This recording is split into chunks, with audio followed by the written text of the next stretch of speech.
जय श्रीराम, जय शिवराय मित्रांनो. मुळशीचा बाकासूर यूट्यूब चॅनलमध्ये आपल्या सर्वांचं स्वागत आहे. तर लाईक नक्की करा, कारण मित्रांनो बैलगाडी क्षेत्रातील अपडेट आपण आपल्यापर्यंत घेऊन येत असतो, आपल्यापर्यंत पोहोचवायचं काम करत असतो. तर मित्रांनो आज दिनांक 13 जून भव्य दिव्य ओपनचं बैलगाडा शर्यतीचं मैदान सोनेरा केसरी मैदान मौजे चिंचणी अंबाक या ठिकाणी आयोजित करण्यात आले आहे. तर मित्रांनो एक मोठ्या रकमेचं मैदान म्हणजेच या मैदानात प्रथम क्रमांकास ₹1,50,000 पारितोषिक आहे व या मैदानाचे लाईव्ह प्रक्षेपण P3 लाईव्हद्वारे करण्यात आले आहे.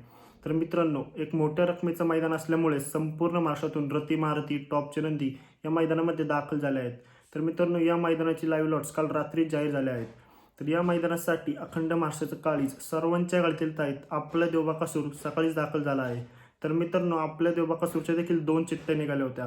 तर मित्रांनो बऱ्याच जणांच्या कमेंट आल्या की आपल्या देवबाकासूर कोणत्या गटात पळाला, गटपास झाला की नाही. तर आपला देवबाकासूर गटपास झाला की नाही तेच पाहणार आहोत आपण या व्हिडिओच्या माध्यमातून. मित्रांनो या सोनेरा केसरी मैदानासाठी आपल्या देवबाकासूरची चिठ्ठी गट क्रमांक 17 मध्ये तास क्रमांक 7 वरती व दुसरी चिठ्ठी गट क्रमांक 44 मध्ये तास क्रमांक 6 वरती निघाली होती.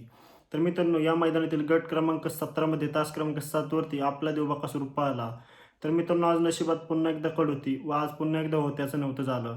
तर मित्रांनो मधीपर्यंत गाडी पुढं पळत होती, त्यानंतर जी तास क्रमांक 5 वरती गाडी पळत होती सर्जा आणि युवराजची, तर मित्रांनो त्या गाडीने निकाल घेतला व आपल्या देवबाकासूरची गाडी 2 नंबरला उतरली. तर मित्रांनो आपल्या देवबाकासूर आणि बबलू चाचाची राजाची आज गटालाच हार झालेली आहे. धन्यवाद.